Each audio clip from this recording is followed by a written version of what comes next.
This morning, the sleet and freezing rain no longer falling, but there are some conditions that you should exercise some caution with across parts of North Carolina. And tonight's sub-freezing temperatures are not making things any easier on the crews working to clear the roads. This morning, we're joined by Jen Goodwin with the North Carolina Department of Transportation. Jen, thank you so much for joining us. And I do have to commend your team. You guys are doing a wonderful job out on the roadways, looking really good on 85, 77 so far. So you guys are doing great.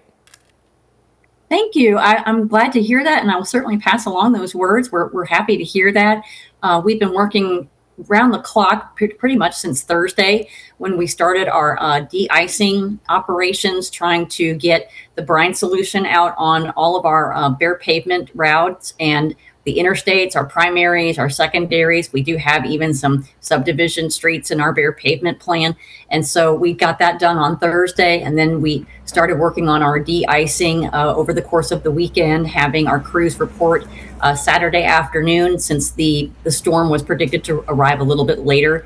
And we've teamed up with over 100 contractors to also work on getting a lot of the ice off of the roadways. So during the course of the day yesterday, as the storm was moving through the area, we were trying to salt and resalt and get that to activate, to get a lot of that melting to start, and then we could start plowing. And fortunately, with temperatures being a little bit favorable for us yesterday, we were able to start pushing some of that material off of the roadways. And that is our effort today. Working on shoulders, working on ramps on our interstates and primaries today. We do have, of course, secondary roads in our system, as I mentioned, and also some subdivision streets, but we work on a priority system when it comes to our road clearing policy. So the higher volume roads are the ones that we work through first. And so we just work down that list until we get to those lower volume roads and neighborhood streets. And so we will get to them. It may be probably tomorrow before we finish clearing. And we have to be concerned about refreezing later this evening and overnight with those really cold temperatures coming back. And so we know we're not going to be completely in the clear by the end of the day today. So we're going to caution folks to still be careful. We know folks are going to be out driving today and tomorrow, of course, too. So be careful, because there's still a lot of hazardous conditions with shaded areas, turn lanes, bridges and overpasses, and areas that still haven't been cleared yet. So we don't want folks to think that everything's back to normal just yet.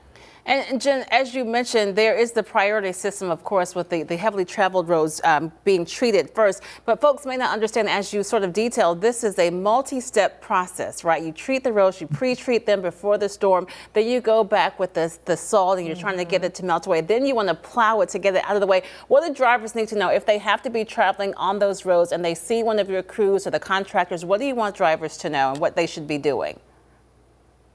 Of course, give us as much room as possible. Leave room for the contractors and the DOT crews to work. We know that travel is still unavoidable. Some workers are essential and have to be out today. So if you can leave us as much room as possible and drive for conditions, of course. Incidents are going to still happen. We were hearing yesterday from the Highway Patrol in excess of 400 plus accidents happening across the state because people are still driving, but causing crashes to happen. And we know that that's still a possibility, but that also impedes the ability to clear the roads. So take it slow out there if you have to go and drive, and try to stick to roads that you know have been treated and that are going to hopefully see a little bit more clearing, and make sure you increase your following distance and just slow down. We do have a good resource. drivenc.gov is our website that gives real-time traffic conditions and updates on what roads might be closed or partially or completely still covered with snow or ice. Hopefully we have that number go down as we go throughout the course of the day, today and tomorrow. But we encourage folks to check that out as a resource.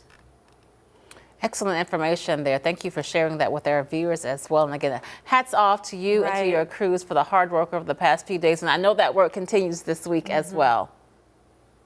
Yes, we really appreciate it. It is an all hands on deck operation. We're going to be away from our families, working rotating 12-hour shifts until we get it all done. So thank you very much. And we appreciate everyone heeding advice to just stay off the roads if possible and take it easy.